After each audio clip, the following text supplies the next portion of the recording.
Am I live?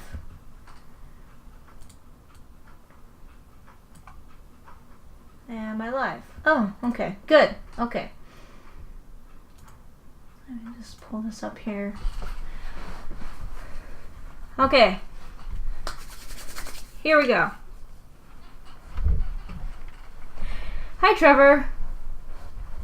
Okay, so when Doom came out, it was the first video game to receive a mature rating from the Entertainment Software Rating Board, which was the first established after Mortal Kombat was released, with a wide range of shock and outrage from parents and advocates for children who thought that having children view graphic, ultra-violent video games inspired violent actions.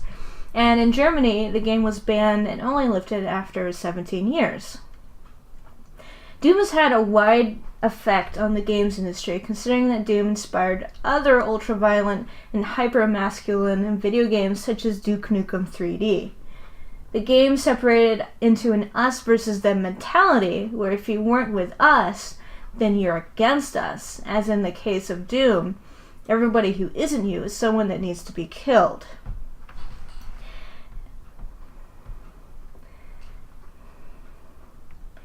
And so John D. Carmack said from Masters of Doom that story in a game is like a story in a porn movie. It's expected to be there, but it's not that important. However, John Romero, one of the designers of Doom, said in an interview in 2016, and I quote, "I believe games are cultural, and the violence that we see in the world goes beyond games. Plenty of countries play games. Canada, Germany, Japan, England, and Ireland. They're all hardcore consumers of games, yet we don't see the similar outbreaks of violence in these countries. It's not the game, it's the gun. It's not the computer, it's the culture. It's not the player." One can make an argument that Doom pushed the envelope when it comes to ultra-violence and toxic masculinity, and also that this game was created from a culture that values ultra-violence and toxic masculinity, with previous pop cultural media such as John Wayne, for example, who solved almost everything with violence. So in our next slide is an example of the ultra-violence. So we have a creature who gets shot and is blown into just a pile of red goop. And here is the final animation here.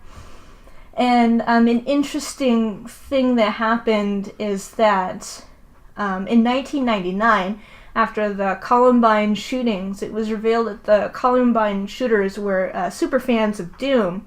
And that brought on additional criticism towards the Doom franchise and the general overview of video games as being kind of the culprit of violence. And so on the next slide here, I'm going to talk a little bit about how fans have responded to Doom. And in this particular device, we have Doom installed on a Kodak camera.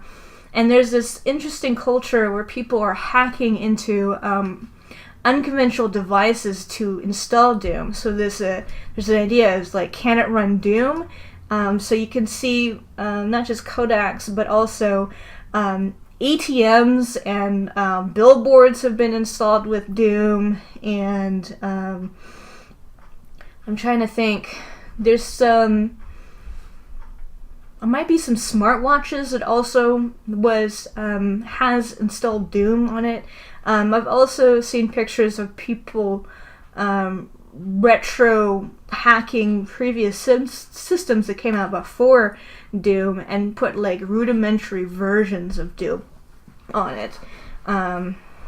So, and here we have a picture of The Simpsons with Doom. And here's an image of the Doom game from Family Guy, and here it is in an episode of ER where they are playing Doom here on the screen.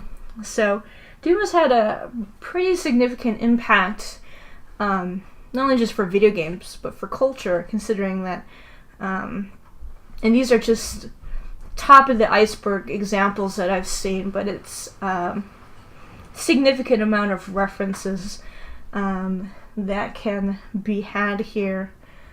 So, yeah, that's just about it for my part. So thanks for watching this, and alright, bye bye.